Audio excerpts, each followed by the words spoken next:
Why don't we get started? I'm Henry Yu. I'm the principal at St. John's College, for those of you who are new.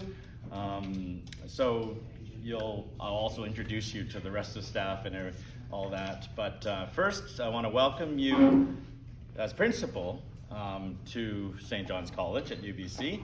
I also want to acknowledge that we are on the unceded, traditional, ancestral territory of the Hunkaminam speaking people, the Musqueam, at the mouth of the river. And so that is something that's really important to understand, I think, for those of you who are away from British Columbia and Vancouver and where we are here. It may seem like, why do they do that at every formal event at UBC, any meeting at UBC, and just often as a way of starting a gathering. And it's a protocol. We do it because it's an agreement with Musqueam, who are our hosts here. It's their land. And in British Columbia, for many of you who have come from places around the world that have been shaped by colonialism, especially European colonialism in terms of expansion in the 17th, 18th, 19th century into the 20th century, it may seem jarring to have this kind of acknowledgement that we are on unceded territory, but it's very specific legally as well, especially here in British Columbia. 98% plus of British Columbia, of what we now call British Columbia, and notice the term British Columbia, is actually unceded territory. It means that there were indigenous people who lived here for time immemorial. If you're an archaeologist, you can argue over whether that's 10,000, 30,000, or 40,000 years, but time immemorial means in all the memory of the indigenous peoples who were here when Europeans and others arrived from around the world and, quote, in their own words, discovered it. The people had been living here, again, for time immemorial. And so Musqueam, above me is a flag of Musqueam Indian Band. The First Nations, that term is that they were here before the nation of Canada. There are many sovereign First Nations that had governance systems that knew who they were and knew where they were. Right? I think it's important to actually think about that, because when we say unceded territory, it means there was no legal way in which those who arrived extinguished the sovereignty of those people who were already here. There are two ways in international law, and you could say morally, in which you can take something from someone else. You can beat them up, or you can make a deal. Right? If I want to take that chair away from you, I've got to give you something in exchange or punch you out. Right? There is no Battle of Vancouver. There's no battles or war or any conflicts that show we defeated you and took it from you. Right?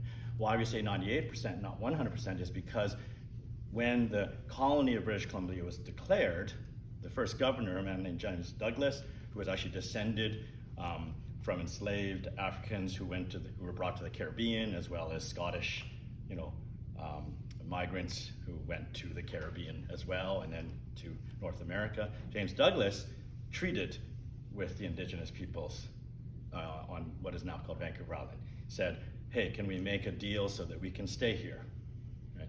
And that's the 1% that are called the Douglas Treaties, where James Douglas actually talked and said, is it okay? Now, those First Nations, just to be clear, did not say, we're just going to give you everything, all this land is yours.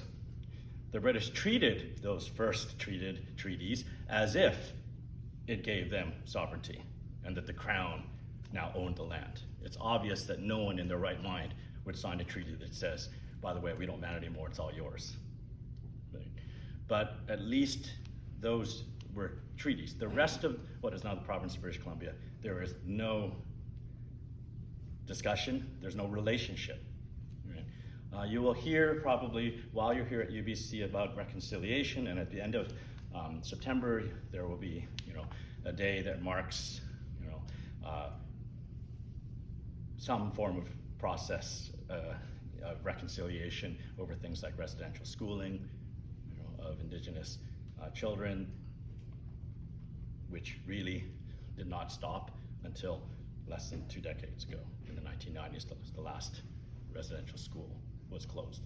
So that long history, just to, again, this is a long land acknowledgement, but because for many of you it's your first, just to really ground where we are. And so that gratitude and sense of being thankful for being here, as you now come and live here, study here, hopefully have fun, make friends, it's on someone else's territory. You will see, hopefully, through the year, folks from Musqueam. We have a particular relationship. We're very privileged to have one with Elder Larry Grant and Gina Grant of Musqueam. They have opened many of our formal events. We have a talk series named after Larry Grant. That beautiful piece of art, was put up to inaugurate the Larry Grant series after he spoke.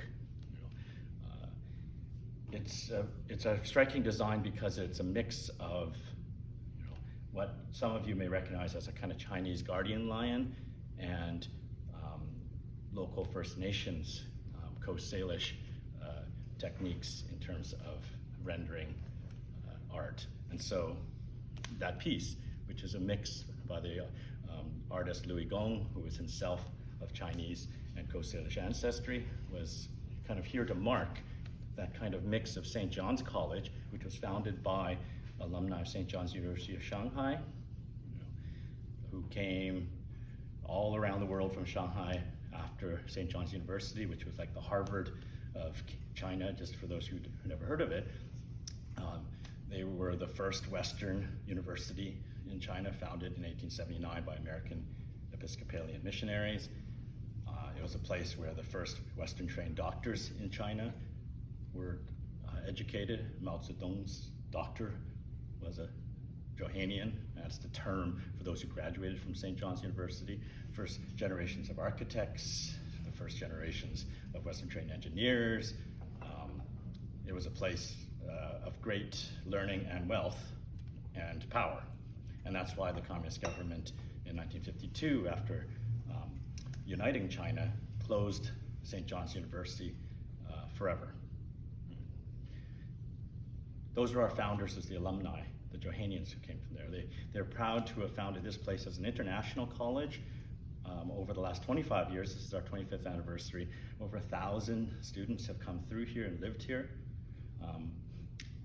Each year we have students from 40 plus countries. If there's a flag here or in the dining hall, it means that we've asked, what would you like up there as a flag to represent, who you feel you are. It doesn't have to be a United Nations recognized nation. So you'll see many national flags, but there are other flags of places that are not recognized by the United Nations. There are other flags that are pride flags, or flags, in other words, that represent your sense of identity, and they remain after you leave.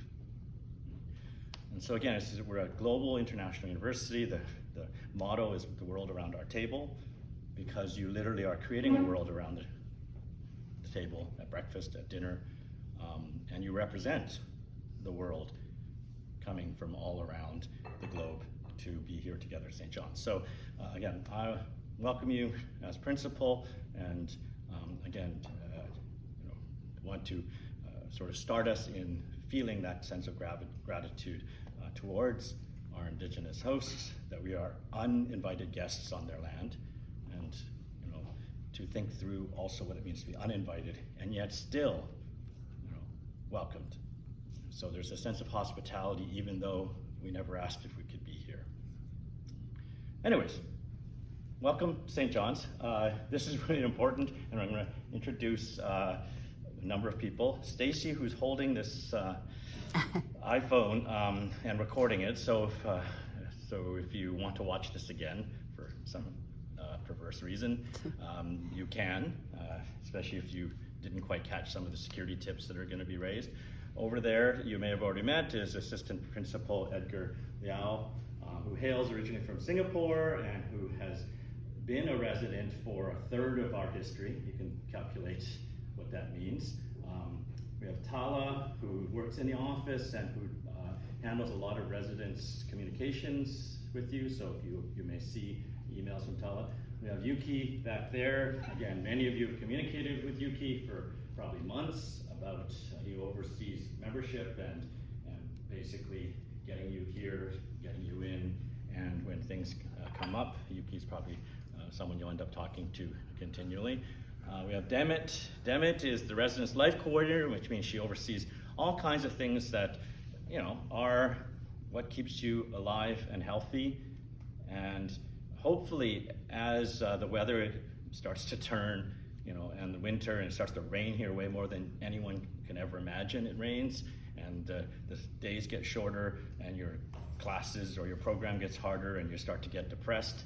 Again, the things that Demet and Edgar and Tala oversee hopefully will, you know, have some impact on your well-being, meaning you won't quit, or you won't, you know, stop going to class, or you won't start getting irritable and lashing out at your fellow residents. That in fact, this is a community that supports each other through very difficult and challenging programs. Grad school is not easy. I went through it myself. It's not one of my favorite times in life, but I do remember fondly the people I met and the people that I still am friends with during those years, because we went through something very difficult together, and we all overcame a number of challenges supporting each other. So I hope that that's also the kind of community you will make here. To help you is to also protect you, and so that's why we're so happy to have Amanda and Nick here from basically UBC Security, which is, well, they exist and they're going to explain to you to keep you safe, and they're going to ask you to help them in keeping each other safe, keeping yourself safe. And so that's really why this is such a crucial moment, and why we do it right away at the beginning, to start you to already thinking about how to be safe and how to, again, not lose your things, or not to have your physical safety be threatened. Awesome. Turn it over. Thanks, Nick. Thank you very much. Thank you for that very heartfelt land acknowledgement and introduction to you. Also, thank you to everybody who took the time to come and see us today. I know it's not always a topic that's foremost on everybody's mind, but that's why we're here, and we want to try and bring it a little more forward in your mind to get you to start thinking about personal safety and how to keep yourself safe. Before we really get into the presentation, just want to talk a little bit about me and Man and what we do on campus. We're both community safety zone managers. Both Man and I have been on campus for over 18 years, so we're well versed with the various challenges that our community faces, and the services and all the resources that we have. More specifically, what Man and I do is to be that conduit between you, the community, and our operations and the university as a whole, so that when challenges are faced in the community, we can be that voice, try to find out ways to solve those problems, and then if need be, bring it to higher levels of the university to try and get funding or things like that, whether it be for security upgrades, whether it's for additional staffing to address other problems. We're really just here for you guys. We work with our operations team, but they are separate from us. So, you know, Man and I review all of our reports daily. We send things that may happen at, let's say, St. John's to Stacy, and we'll work with Stacy to figure out ways that we can solve whatever minor challenges. Some are big, some are small, and yeah, we go from there. Once again, before I get into the presentation, guys, to ask how many people are new to UBC, just to get an idea of the group we're talking to. Okay, so we have some new people here, great. And how many people are new to BC in general? Okay, great. So some of the stuff we'll be talking about, we're gonna go through personal safety, just a little bit about that. We're gonna go through what campus security is and some of the resources that we can provide to you. And then a bit more of the presentation is gonna be on 911 and what to expect when you call them, and some of the questions they may ask you and things like that. So we'll get into it. So just a little bit about campus security. So what does campus security do? Well, we're on campus 365 days a year, 24/7. We are always here to help you. We have 4 teams that rotate for 12-hour shifts, 4 days on, 4 days off, 2 days, 2 nights, and we match with the RCMP on that. And that's for our teams to help build a relationship with the RCMP as well, and so that when we respond to calls, we can respond in a more coordinated fashion. We monitor and respond to over 500 different alarm accounts on campus. We have 250 plus buildings on campus. So we are really all over the place. We also have 88 plus blue phones, and I say plus because we're currently installing more blue phones, and we will continue to install more blue phones. And I'm going to go into a bit more in depth about what the blue phones are, how you get help from them, and what they really, all the functions of those blue phones as well. Another big part of what we do is assisting emergency services on campus. So although we are not first responders, we are often the first people on the scene to emergencies or crises on campus. And we try to just assist them in any way we can, whether it's starting a building evacuation, if it's an actual fire, whether it's just monitoring a situation, a perpetrator, something like that. Or if it's an ambulance, it's about guiding the ambulance in, stabilizing a patient, and escorting the ambulance up to the patient. So there could be a variety of ways that we'll assist with the emergency services, and it's just to get services to you, the community, that much faster.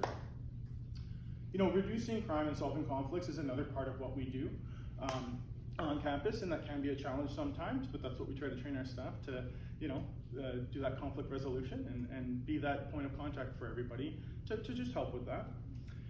And then we're here to help promote personal safety, which is exactly what I'm trying to do right now with you guys, is send that message out to everybody in the community.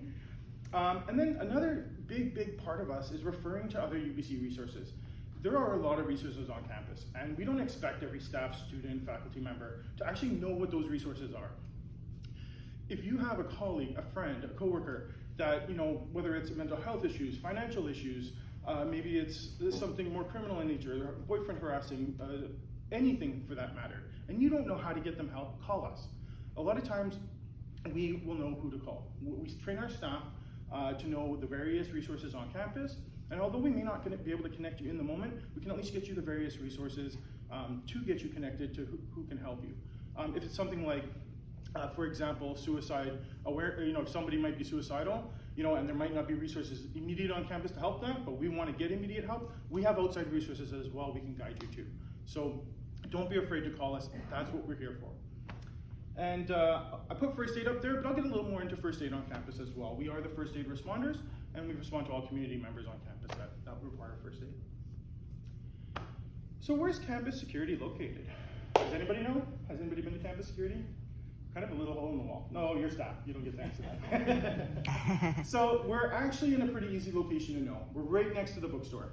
Though sometimes it's hard to find us, we've tried to put up some new signs, but we're at 2133 East Mall. So we're right off of East Mall, next to the NCE entrance by the bookstore. I also want to mention that, and we do have our dispatcher there 24/7 and staff there for you guys to come. If you need help, come by our office or call us. But we do have other locations on campus where we have 24/7 service as well, or staffing. And that's the Museum of Anthropology, the Irving K. Barber Learning Center, the Sauder School of Business, and the Life Sciences Building.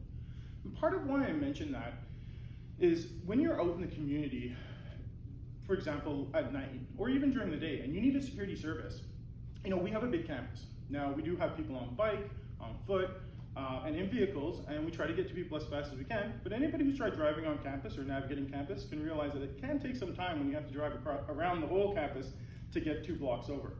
So sometimes it may be that it's better to go into Barber, call us if you can't find the guard in there, and the response will be that much faster because we have staff in the building 24/7.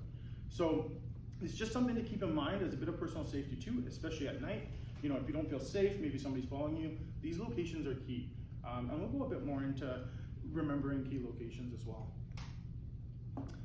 First aid on campus. So last July, we took over first aid on campus.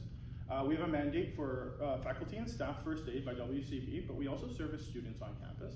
And we do first aid as well for visitors. The reason why I put that caveat about the mandate is that we will put students and staff ahead of visitors on campus.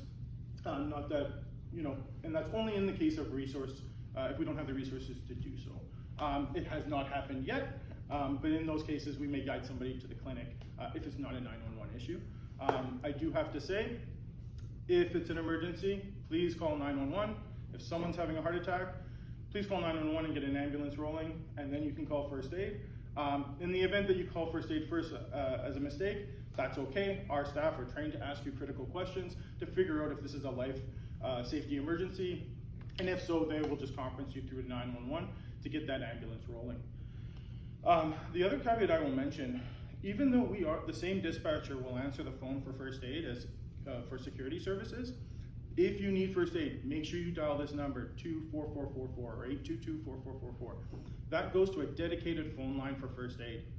If you call our general dispatch number, which is a 52s or 822-2222, that goes into our general phone line, and it does have a phone tree with that. So if there's 2 or 3 callers ahead of you, you may wait for some time. So I'll just say that using the first aid line is imperative if you need first aid, because you will skip all the queues, and the dispatcher is trained to answer that phone, even if they're on a call, a non-emergency call. So how do you get in touch with security? Excuse me. Now, I mentioned that you can call our department, but there are other ways that you can get in touch with us. If you go to our security website at security.ubc.ca and go to the Contact Us portion, which I've circled in red there, you'll end up on this page. And from there, you'll see that there's the general phone number that I mentioned. There's also a button that you can click for first aid, which will give you some more information there. But then there's also one that I circled there that's reporting an incident. With that, you can do an online report. Online reports can be very helpful for you, especially if you don't have a lot of time to call us to get us the information that we need. But I say that cautionary. If you need immediate assistance, please call us. The way the online reports are submitted, it goes to an email to our dispatcher, and as you may know, could realize that emails may not get seen in an immediate fashion. If the dispatcher is busy answering the phone, dispatching alarms, dealing with blue phones, first aids, it may be 5, 10, 15 minutes before they actually notice that e-alert came in and can action that. So if it's a crime in progress, a suspicious person, you need immediate access, just give us a call, please. Now, if it's something along the lines that you found your bike stolen, you have no timeline, it could have happened over the last week, and it's not really an immediate concern, by all means, you can just submit an online report, and then one of our staff will get back to you, whether it be email, phone, whichever you prefer, and try to garner some more information depending on their needs. This map right here shows our jurisdictions and the differences between the RCMP and campus security. Our RCMP is shown in pink and campus security is in blue. I throw this up there just so that people have an understanding of where our staff predominantly are. That's not to say that if you're in one of the pink areas just off campus, for example, Hawthorne Place, that we wouldn't respond to you if you were being followed by a suspicious person. That's not the case at all. We would come and help any community member in need in those areas. We don't go too far off campus, so if you're out near the golf course, that might be something that's a little far for us to go to. But like I say, the immediate areas, if you're at the Village by McDonald's, we'll come and help as we can, but just being aware that we are outside of our jurisdiction, so our actions are somewhat limited as to how we can help.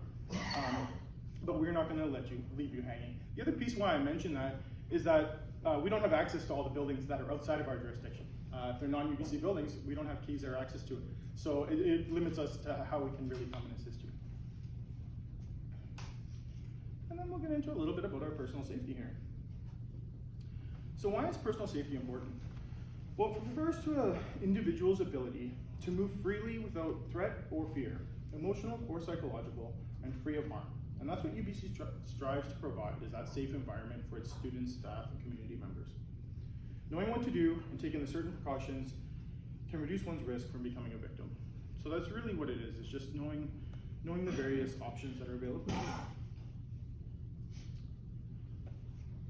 Really, when you're out there, it doesn't matter if it's daytime, nighttime, you want to be aware and be alert. If you feel someone is following you when you're out, identify your locations of safe refuge. So that's why I mentioned those other locations on campus where campus security is 24/7. That being said, it's not just the campus security offices. It might be that that McDonald's is open 24/7.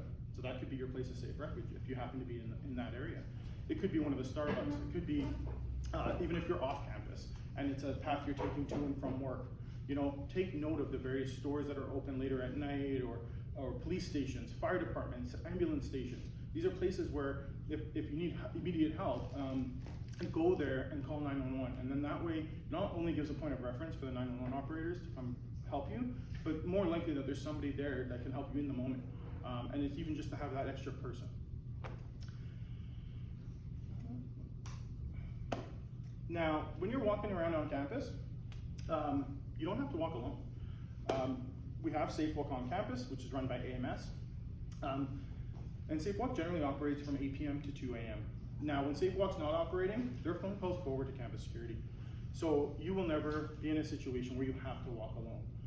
We encourage that you ask your friends or colleagues to maybe walk with you depending on where you're going, but we don't always have that option. I don't have a slide for it, but I see our poster right back there for the UBC Safe app. And I encourage everybody to download that app. It's got a walk alone feature as well, where you can plug in your where you're going, and you can have another friend, a family member, colleague monitor where you are by GPS. It can set a timeline on when you're supposed to be expected there, and they can see if you veered off track or if you've been over time, and if they can't get a hold of you, it'll send them alert to maybe contact the police or Campus Security to come help you out. And then if you wanted more information about the SafeWalk, please visit the SafeWalk website via EMS. So, planning and distractions. When you're going places, whether it's taking a bus, riding your bike, driving your car, it's good to make a plan. Know where you're going, which streets you're gonna take. Potentially if you break down, have an accident, you have an idea of where you can get various resources to help you out. When you're walking on campus, or just anywhere in general, avoid distractions. Headphones, that's a big one. A lot of people will go for a run and they'll have their headphones in, and they can't hear anything in their surroundings. And that can be potentially dangerous, whether it's a car coming up that you don't hear, or whether it's somebody else walking up from behind you that you don't even realize is happening.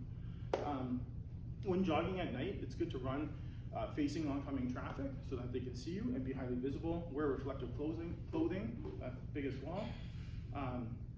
And I don't know how many of you have seen, I'm sure you've all seen the YouTube videos where someone's on their phone and walking, and then they walk right into a fountain or trip over a log or something like that. So, not only for safety versus perpetrators, but just your overall safety in your surroundings.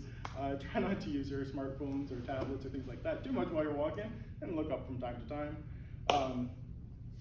And we talked about planning your route. A good example would be the forest down by Totem there, just off the Totem. A lot of people ask, why don't we light that forest? Well, because we don't want you to actually take that path. And that's why we leave it dark.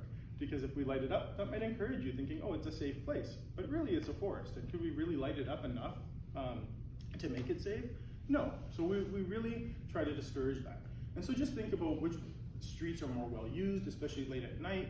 I would avoid walking Marine Drive, for example, and walking Lower Mall, because there's more buildings, there's more chance of people walking there. You've got plan ops, for example, at USB, which is active almost 24/7, so you know that there's people coming and going at all hours of the day. There's just some things like that you want to keep in mind. Now, I hate to say, thefts do happen on campus, like everywhere else. And most of the time, our thefts are opportunistic thefts. And just to give you an idea of the most common things that are stolen on campus, we're looking at cash, wallets, phones, laptops, tablets, bicycles. Bicycles have been huge, especially through COVID.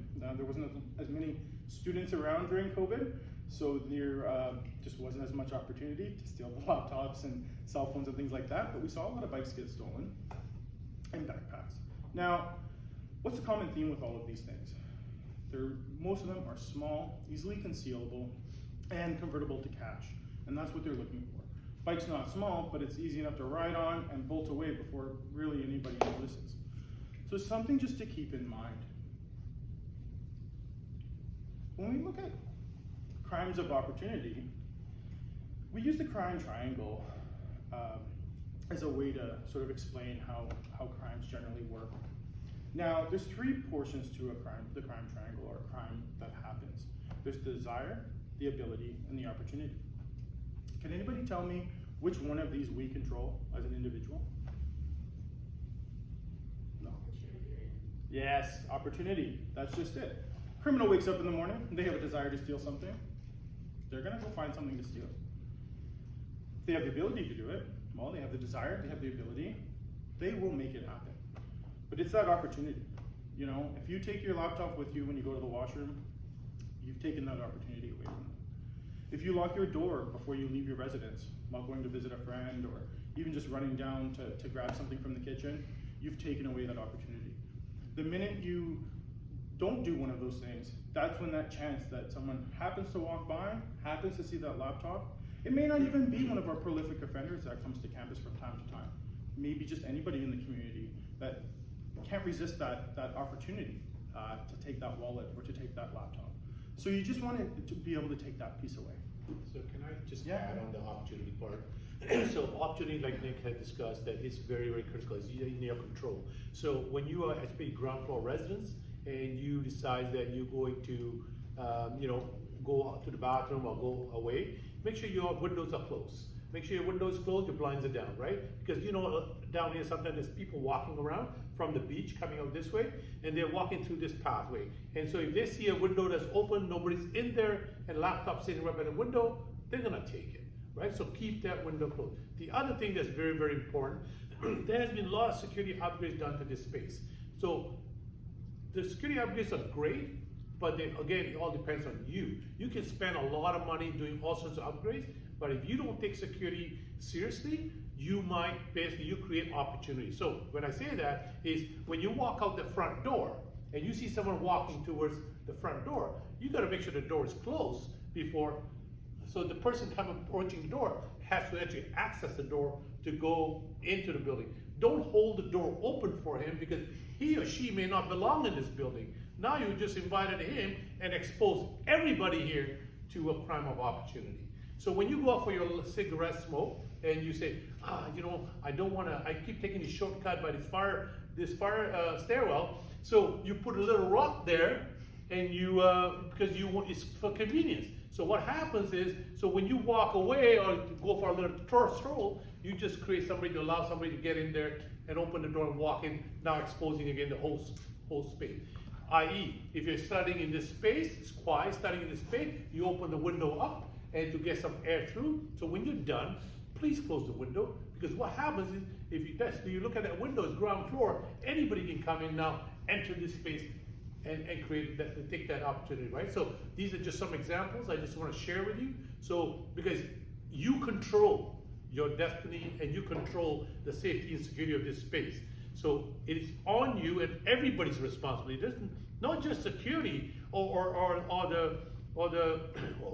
those who manage this space. It's everyone's responsibility. Your responsibility, my responsibility, everybody's responsibility. So if we all do our part, then you create a really safe space for everyone. Thank you, Matt. So we mentioned blue phones earlier. Now we're going to get a bit more on blue phones on campus. So as Matt mentioned, as partners in safety, we need you. I feel like a broken record, but we're constantly mentioning our number. We want that to be sort of ingrained in your head, 604-822-2222, where you can always get a hold of our dispatch. But you can also use one of the blue phones on campus to get a hold of us. Now, a lot of people think that the blue phones are for emergencies only. That is not the case. They were originally installed many moons ago to be sort of an emergency blue phone before cell phones were prolific in everybody's pockets, and they were sort of that emergency piece. We do not want that to be the case. The blue phones are for any kind of assistance. It could be used if you're in an emergency, but it could also be used if you're lost, you need directions, you want to report something, any number of things, really. So, knowing what to do when you use a blue phone. Basically, first and foremost, you walk up to the blue phone and you press the red button. Once you're connected directly to a security dispatcher, they can assist you in real time. If you don't have time to actually stop and talk to the dispatcher, because maybe someone's following you or chasing you, you can press the blue phone and keep on running. Go to the next blue phone. We try to place them and put where you can see the next ones. That's another piece as well when you're out and about on campus, to make mental notes where the various blue phones are in case you may need them.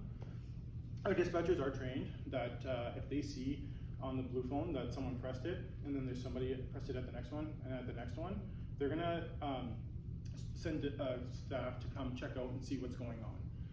Not just that, but our blue phones are equipped with 360-degree panoramic cameras, and some of them are also equipped with PTZ or pan tilt zoom cameras as well. So when you press that button in real time, it goes right up onto a screen in our dispatch. We have multiple TVs in there, and the dispatcher can actually see all around the blue phone, see you, and see whoever else is around, which allows them to get instant capture of what's really happening. So and that's why I said if you can't talk, when you just press it and go, they're gonna see the ambient situation around and respond accordingly. So just before he goes on, can somebody here tell me where's the closest blue phone here? 2 people? And both of them are staff. So none of you have noticed that there's a blue phone just right out in the corner, right? So in an emergency, and like I say, if something's happening here, and you left your cell phone in the room, and something's happening, and just go right to the blue phone, press that blue phone, you're in immediate contact with our dispatcher. And we do have a dedicated line for the blue phones as well. So you won't be going into a phone tree or anything like that. Just like the first aid phone, first aid and blue phones are the 2 dedicated lines in our dispatch center. So how does 911 work? Well, when you call 911 from UBC, it actually first goes to Ecom 911. Ecom is actually located, everybody know where the P&E is, or Playland? So it's right across the street there. Now it's on the border of Vancouver. Let's give a little preamble of Ecom. Actually, I'll go this way here. What is Ecom? Well, Ecom answers all of the 911 calls province-wide. Actually, about 98.5% of them. And that goes from the Alberta border to the US border to the Pacific, all the way north. After determining what municipality you need and what service you need, the Ecom operator will transfer you to the appropriate municipality and a service that you need. And on average, Ecom's provincial 911 call volume is 1.8 million calls annually. 65% of those calls are for police, 30% for ambulance, and about 5% for fire. So they're dealing with quite a lot of calls annually. So what's the first thing that happens when they answer? Well, the first question they're going to ask you, do you need police, fire, or ambulance? After that, they're going to ask you for what city? And then it's Ecom's job to connect you with the proper jurisdiction and proper service. Now, the Ecom operator is also going to stay on the line until you get connected. If that call gets disconnected, they're going to relay whatever messages they can to the operator or the dispatcher on the other end, and then they're going to follow up with you or on what services you need. And this whole entire process takes less than a minute. So what if you don't know which service you need? Ecom staff are trained to ask the right questions.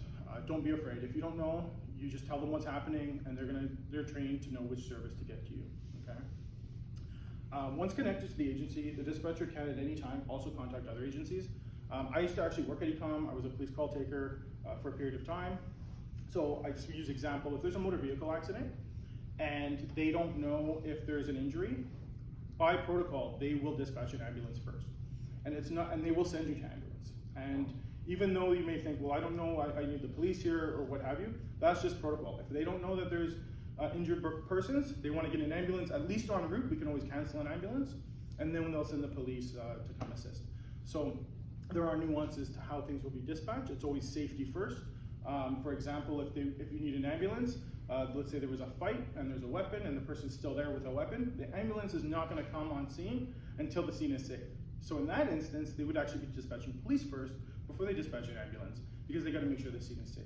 So just bear with them on how they dispatch, because they do have a rhyme and reason to it, although under the stress in the moment it may not seem that way.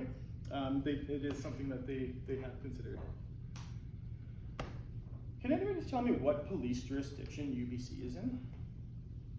And I'll give you some choices. Make it a little easier. Vancouver, Richmond, University of British Columbia, or the Greater Vancouver Regional District? And no staff can answer this time. I heard RCMP. Is that what we're going with? Yeah? Yeah? You're right. It's the University of British Columbia, UBC, and UBC is policed by the RCMP. The reason why I mention that is when you actually read addresses out here, our address doesn't say, for example, Campus Security 2133 East Mall at UBC, it says Vancouver. So if you actually say I'm in Vancouver, what's going to happen is they're going to connect you with Vancouver Police. And Vancouver Police doesn't police our area, it's a University RCMP. That's something to really keep in mind when you're placing that call on campus. It's not to say that that you won't get in touch with the RCMP. Little bit of trick to this is that Ecom actually call takes for 18 different jurisdictions, maybe 20 now. and it's Vancouver and it's UBC. So realistically, if they send you to somebody, when they transfer you to Vancouver Police, even though you need UBC, could be the same person that's going to take that call for UBC anyways. But it is something to just be aware of. So what happens when they actually answer? Oh, I just talked about that, and we are a separate jurisdiction, so I got ahead of myself there. The one key thing is to stay on the line and be prepared to answer questions. A lot of times they will answer questions that you may not have the understanding why they need to know, but they have a chronological order in the questions that they ask, and there are reasons for that. And I'll get into a little bit of that as well. And the main thing is just to listen carefully, speak clearly, and remain calm. It's a lot easier said than done, but when we're under stressful situations, we go into fight or flight mode. You know, your heart starts beating, you start breathing heavy. You really just gotta try and, you know, ground yourself, take deep breaths, so that you can relay the information as quick, fast, and efficiently as possible. And got a little video here. This is one of ECOM's promo videos.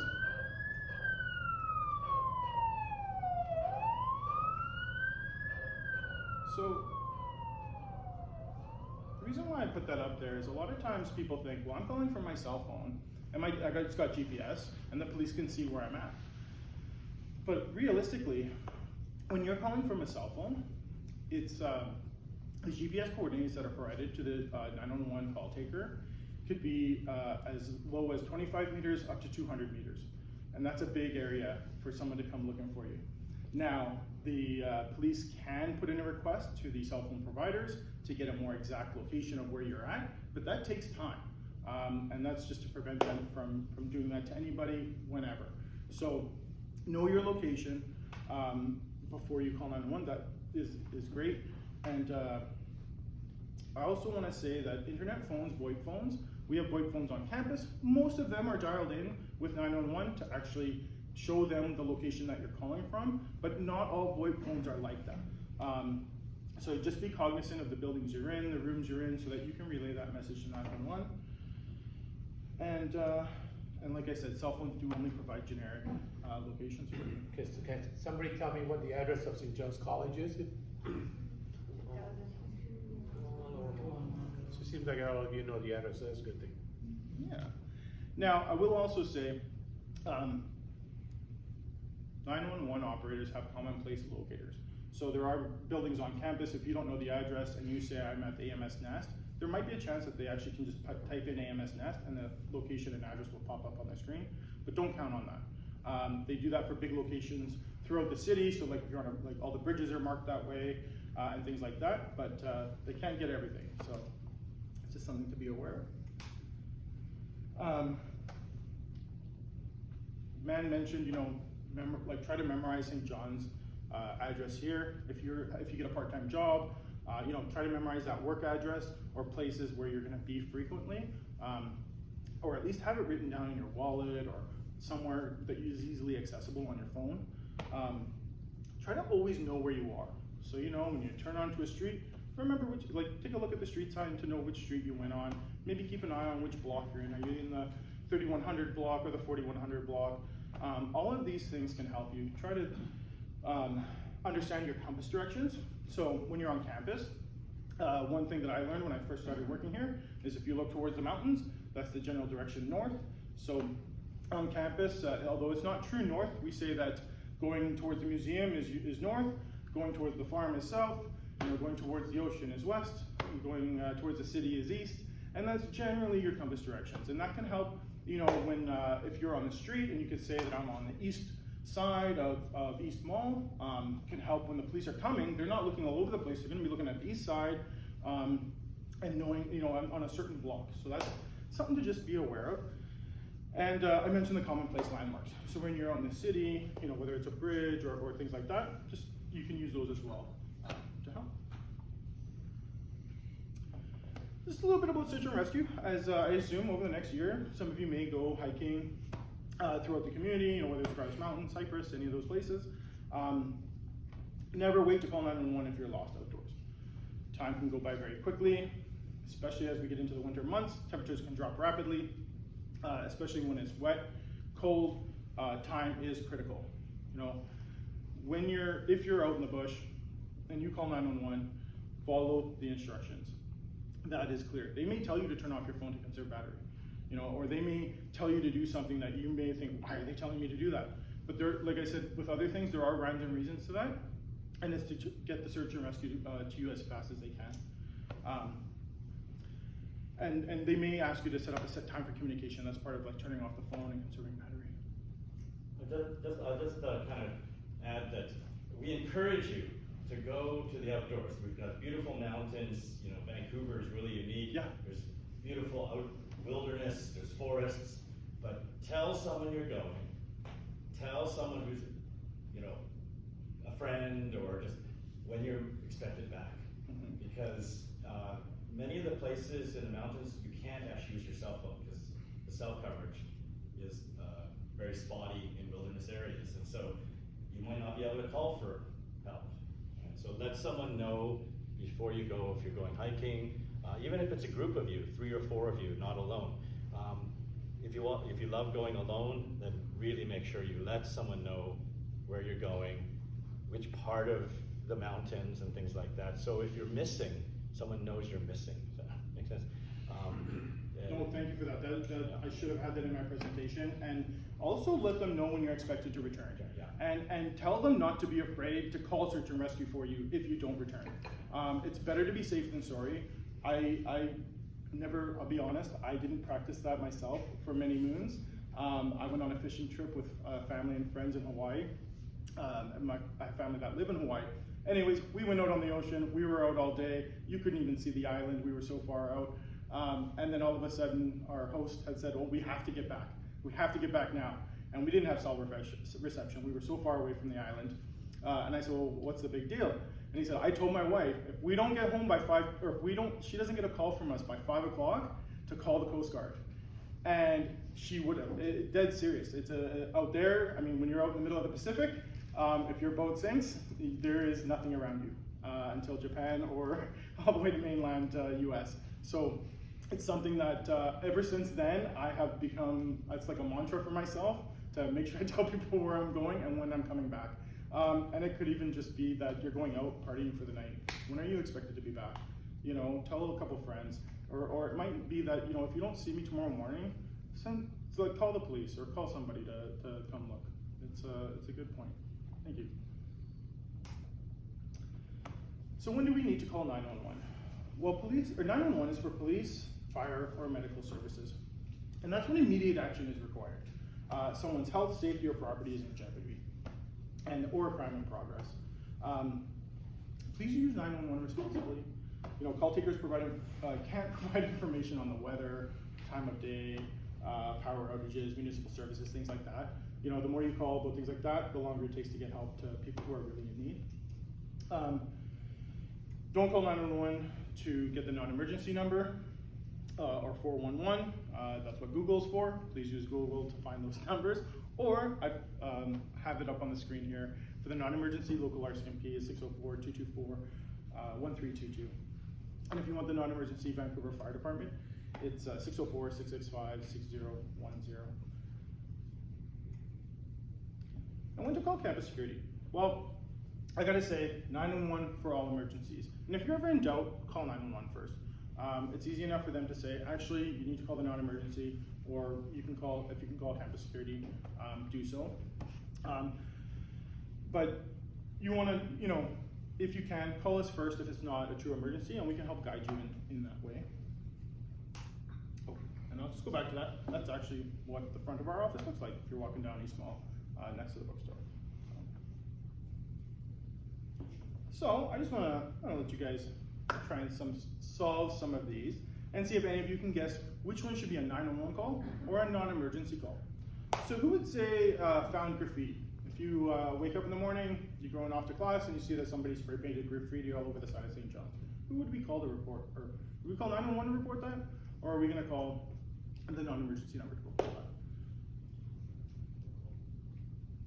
Can't hear you. Anybody speak up? Non-emergency? Yes, the non-emergency number. Now, what if you actually saw the guy spray painted? call 911. I'm gonna call 911, because that's actually a crime in progress. Now, I mean, if the RCMP are busy with an extremely high profile call, and all members are tied up with that because it's a life safety concern, they may not be able to respond right away. But I would still call 911 to report the graffiti in progress. But if it's something where it's just there, yeah, we can call a non-emergency number. What if you saw somebody steal a laptop and they're running down the street right now? Who are we gonna call with that? We're gonna call 911, right? Because that's, I mean, you actually see the person, got a short time delay. There's a good chance if the cops respond quick enough, they might actually be able to catch up with the individual. What if we hear gunshots? Or what sounds like gunshots? You don't know, maybe it's fireworks, maybe it's gunshots. Yeah, we're gonna call 911. We're gonna get them to come down, take a look around, and just be the ones to determine that. You know, if you call Campus Security and you say, well, I don't know if it's firecrackers or gunshots, we're probably gonna defer to the RCMP as well. I don't want my staff investigating that. Because if it happens to be gunshots, we don't want to be putting our staff in danger either. You went over to West Parkade there and found that someone smashed your window and your car was broken into. 911? Depends. You know, with that case, I would actually say it would be non-emergency number. If you actually, you know, heard the smash and see somebody running, then we might inference that it just happened and we could call 911. But if we don't have a witness, or we don't have anybody who actually saw it, then I would say we go with the non-emergency on that. 2 people are fighting outside the pit pub, you know, physically fighting. 911, yeah, we're gonna get 911 to come down right away. Hit the police. And then you went to the bike rack and noticed that your bike was stolen, and you parked it 2 days ago. Non-emergency, yeah, everybody's starting to get it. So, examples of when to call 911, you know, that's that immediate threat. So if someone's in your face, clenched fist, they look like they're gonna hit you, that's a 911, you know, or you actually see that crime in progress. A serious crime, or suspicious circumstances. So, you know, if you see somebody walking through the parkade, they actually haven't committed a crime yet, but you see them going up to cars and they're pulling door handles, I would say that's a crime in progress. That person is actively looking to try to, or I wouldn't say it's a crime in progress, but it's a suspicious circumstance which could lead to an immediate crime in progress. So in that case, I would say call 911, let them know what's going on. The police can determine if they have the resources to come check it out. Sometimes in those situations, if they don't have the resources, 911 may call our department and say, hey, we just got this call. Can you guys do a couple rounds of West Parkade to see if you can find the individual? And then we would escalate from there. So examples of non-emergency calls as we kind of went through.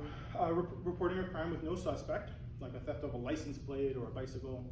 You know, reporting a crime with a suspect, but the suspect is not on the scene. So example would be fraud, you know, telephone fraud or something like that, or where you would just call the non-emergency number.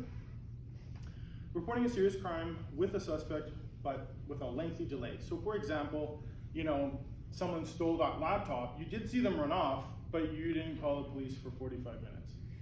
That's such a lengthy time delay that the likelihood of the person actually being in the vicinity is so low that at that point the police would probably just take a report from you on that. So it'd be okay to call the non-emergency number just to make that report. You know, a noise party, as much as it might be annoying, especially during exam time or when you got that paper you're trying to get done at 2 in the morning and you know the people across the street are being really loud, as much as in that moment you feel like it's a 911 call because you have to get this paper done, it's really not. We got to call the non-emergency number and report it through that. Not to say the police won't respond, but it's just not going to be as fast as a response as some of the other things. And then ongoing crime issues. So, you know, if you notice, I mean, we don't really see it on campus, but I've seen it in my neighborhood from time to time where the neighbors are picking up drugs from the drug deal from the car. And, you know, when I see enough of that repeat behavior, I might call the RCM or my local RCMP and say, hey, you know, I've noticed this happening. I don't appreciate this is happening on my street. Can you guys start looking into this? So that would be an example of a reoccurring crime. So here at St. John's College, we had a number of calls come through here of persons hanging around this area, persons sitting in bushes, shoving, hiding stuff and all that kind of stuff. That's a call you want to call 911 and say, hey, I got a person outside my window. He's dark. He seems to be doing something that's, you know, suspicious. I'm not sure what it is. Can you please come down and check this out, right? And then they will also call us, Campus Security, say, hey, we just got this call. can you guys respond at the same time? So, again, so these are the kind of things that happening in this St. John's College normally, that's the kind of calls we have received. Or a person who is passed out on your boulevard there, you don't know if they need medical assistance or what do they need, so you may want to call 911 for that, right? Because it could be a medical emergency. Or if you see two people fighting, they've just been drinking from wreck, they come in, is fighting, you want to call 911 and stuff. So. Thank you, Matt. I'm going to pick up the pace just a little bit because I'm starting to run out of time, and I want to make sure we have some time for dialogue and Q&A. Tips for making non-emergency calls: avoid peak times of the day. It's generally 9 to 5 when everybody's trying to call. If you know you're going to be up later in the evening, try waiting till late in the evening and making that call. You'll probably get through a lot faster, and you're not going to be on hold for an hour or two. And just be ready. So you may be on hold for some time. Have all the information so that you're not having to call back or look for that information while you're on the line with them. And have a pen and paper ready because they may give you some information that you want to write down. So I like to throw these up there because it gives you a good laugh. Top 10 reasons not to call 911. This was from 2019, and these are all real calls. I experienced a few of these myself, but to complain about hotel parking spot was too small, to complain that the hair salon didn't style their hair properly, to complain that their neighbor was vacuuming late at night, because they were upset the coin laundry machine didn't have enough water, to inquire why traffic was so bad, to request police bring their shovel to dig the car out of the snow in front of their house. Yeah, they're not doing that. Because the police are being too loud responding to an emergency and requesting that they should come back in the morning, right? Because if your house is being broken into, they don't need to come right away. They come back in the morning, right? To get information about water restrictions, to report a broken ATM machine, because a gas station wouldn't let them use the washroom. These are all good examples of not to call 911, and I'm going to play a little audio. You're calling 911 to ask about traffic? To find out if there's a water restriction? Your neighbor is vacuuming? Somebody won't let you use their washroom? You can't move your vehicle. There's not enough water in the laundry machine? So yeah, and like I said, these are all legitimate calls that came through. Not supposed to come through anyways. When you're reporting criminal activity, if you do see a crime in progress, there's just 3 things I want you to remember. You need to stay safe. Do not play the hero. Don't get involved. Be an expert witness. That is the key, right? Time is critical and don't delay. So that's really what you want to focus on, is get that call to 911, stay safe, and wait for help. So when I say be an expert witness, what does that mean? Well, I mentioned about some of the questions that they're going to ask you and the orders they ask you. So when you're describing people or a suspect, whatever the case may be, the call taker is going to ask you their description in a specific order. And the reason why they do that is because when it translates out to the computer, to the member out on the scene, when they're driving and they've got their little computer next to them, they know that if they look at the first thing in that description, it's going to be the person's ethnicity. And if it's the second thing, it's going to be the gender. And when they quickly read all that, and then they're driving, and they get close to the scene, and they see somebody, and they go, oh, that guy's got black shoes. Did the suspect have black shoes? They know that when they get to a certain part of that description, that's where they'll find the shoes. Or they'll say, oh, this person's ethnicity is this. They know, they just have to look at the beginning of the description to see what the ethnicity is. It's just to help speed up how they're reading the information and getting it sort of back and forth. So what they go through first, it's ethnicity, gender, appropriate age, their height, or approximate age, not appropriate age, their build, their hair color, clothing and type and color, distinguishing marks or features, and their last known direction of travel is sort of the row that they go through. And then with vehicles, not as much information is needed, but it's the same concept. Make, model, color, plate number, and then any distinguishing features of the vehicle. Talk a little bit about English as a second language or interpretation. Just because you may not speak English or your English might not be the best, doesn't mean you can't call 911.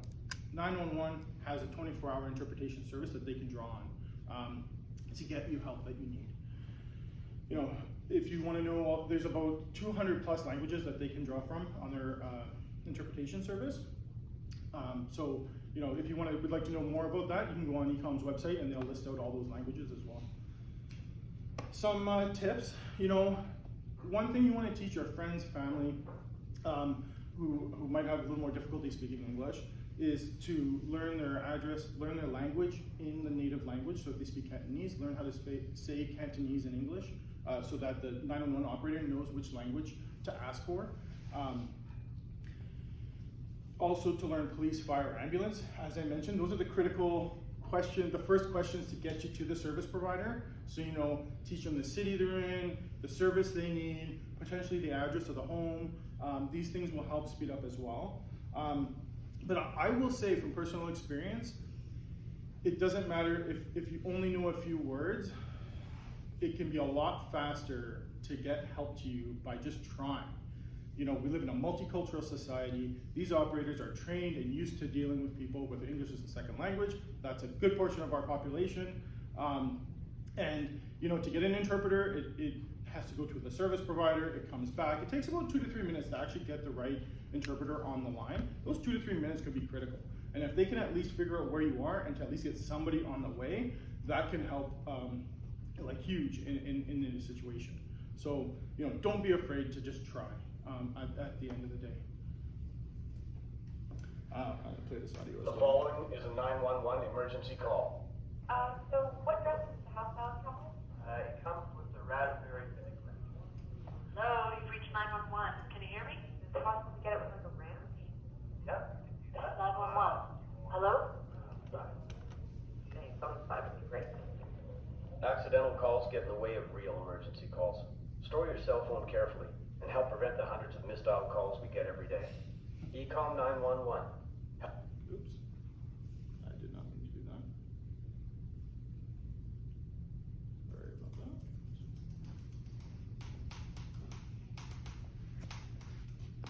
So when we're talking about preventing accidental calls, really, you know, trying to keep your phone locked. That's huge. You're calling 911. Keep it in a safe position, maybe even use a cell phone holder. As I mentioned, the lock key, don't program 911 into your phone. Some people might think, oh, well, it'd be that much faster if I just have to hit one and hit call, and it's three numbers really, 911. So, you know, by doing the quick dials, that's where a lot of accidental calls can happen. Don't test 911. You can trust that it's working. So yeah, don't test it. The following is a... If you accidentally dial 911, don't hang up, ever. A lot of times, if you don't stay on the line and talk to the call taker, they actually have to send somebody to come check on you, or check the area, or they'll try calling you back. And they may call you back 5 or 6 times till they get a hold of you to make sure that you're actually safe. You know, just be prepared to answer the questions. Sometimes a call taker, as much as you might explain to them, they may still have some concerns about your safety or well-being, and they may still send somebody to come check on you. You know, it may be annoying in the moment, but they're really just trying to look out for your safety. There have been incidences where, you know, there's somebody else with you in the room telling you what to say to the operator, and if they feel like there's apprehension in your voice, or something may be wrong, or they can hear something in the background that doesn't add up to what you're saying, they're still probably gonna send somebody. So it's just something to keep in mind. I got another audio clip here. The following is a 911 emergency call.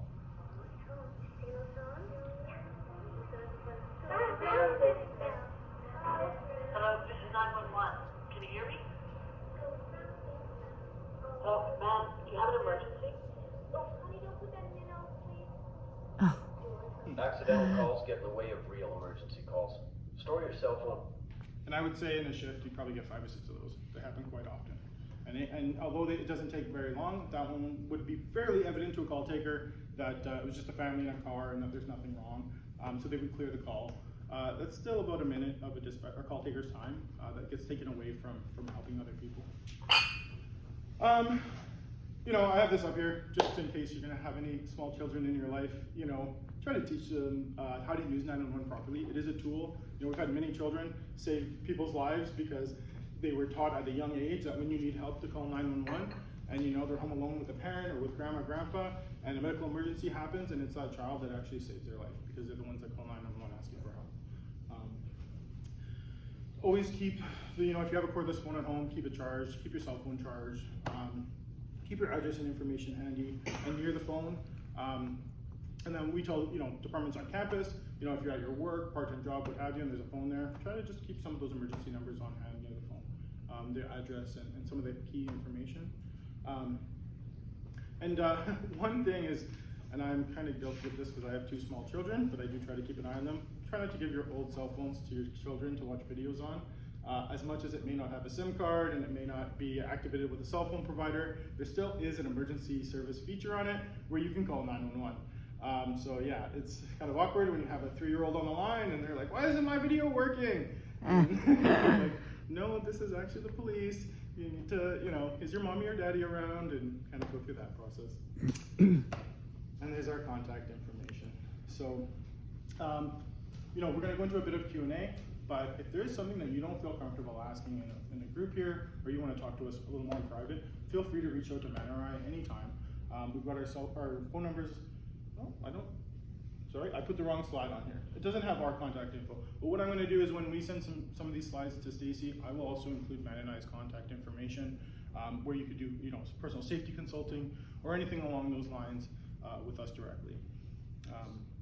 So before Nick finishes, I just want to add, can everyone, if you have a phone, download the UBC Safe Vancouver app.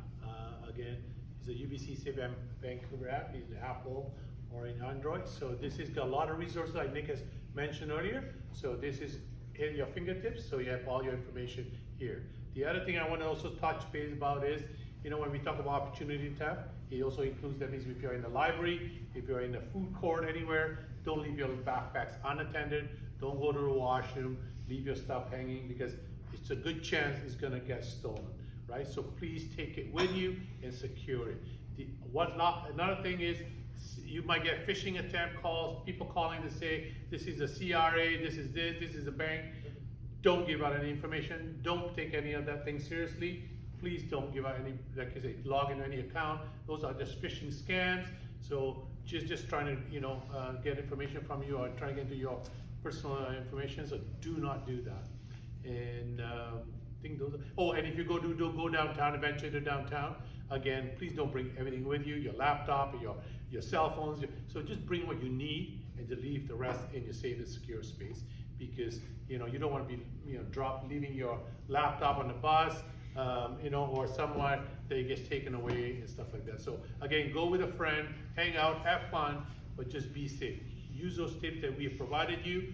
And again, your safety is the first and most important thing, is paramount to us, okay? We want you to come to as UBC, have a safe experience, have a safe years here, and again, go back and, you know, live a nice, you know, a happy life. So, because we don't want you to be victim, because it really is traumatizing. And recently I had one of the students that came to our office because she was so devastated. She lost everything in the backpack, her laptop, her wallets, everything. She was so devastated.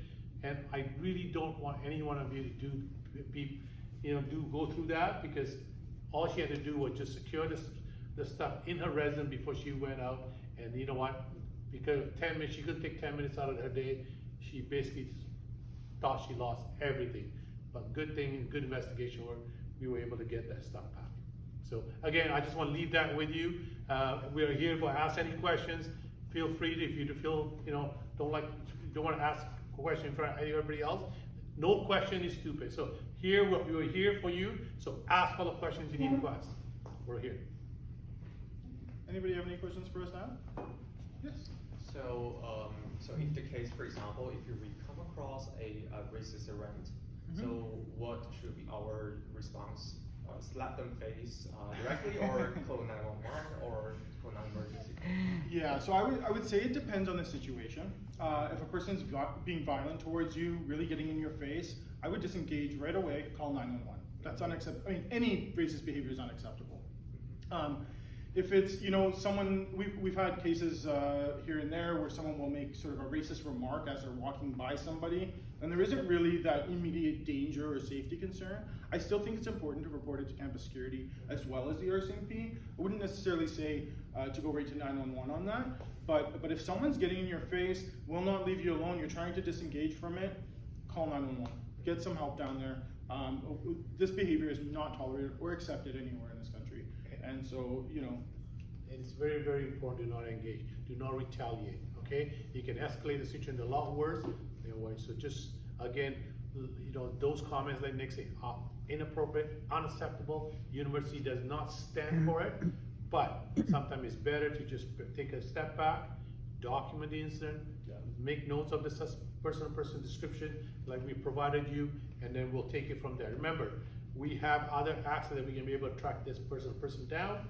So, please, again, your safety is most important. Yeah, and because we do have cameras on the blue phones, that's something to keep that in mind. Like if something like that were to happen to you in the public realm, and you know that there happened to be a blue phone by, or you saw them walk towards one of the blue phones, make a note of that blue phone and let us know, because we can go back and look at the footage and try and get some video footage to help the police in their investigation of that. Thank you. Good question. That was a very good question. Yeah. Anybody else? I did have a question. Sure. Yes. Just speaking from experience, what is the frequency of crime on campus? Frequency on crime? Yes. So that It all depends on, I guess, what kind of crime you're talking about, right? They're like So- grave crimes, like an assault, physical assault, or even like a minor. Really, that kind of incident don't happen often here. I'm not to say it doesn't happen, it does happen between two intoxicated students who have a misunderstanding or whatever. We may have those issues, right? So we may have an assault from visitors on campus who are taking from the bus loop to the rec beach. So they may have a conflict and a confrontation with either our students, staff, or by themselves. So we do get those calls, but most of the time, most of the crime on campus are property crime. So those are things we're talking about, opportunity theft that we can prevent, we can control. But I don't want to say that we don't get those calls, but sometimes they do happen, but not very often. Yeah, when you look at our crime rates versus Vancouver, we're much lower. Although we do see a lot of the inner city stuff bleed into our community because we're just right off of Vancouver itself. As Man mentioned, it does vary. It can vary from time of year as well with the types of crime. So, we'll see September, October traditionally is very high in our opportunistic thefts, and then it starts to slow down a bit, and summertime tends to be a little bit slower. But that's just based on how many students are on campus and sort of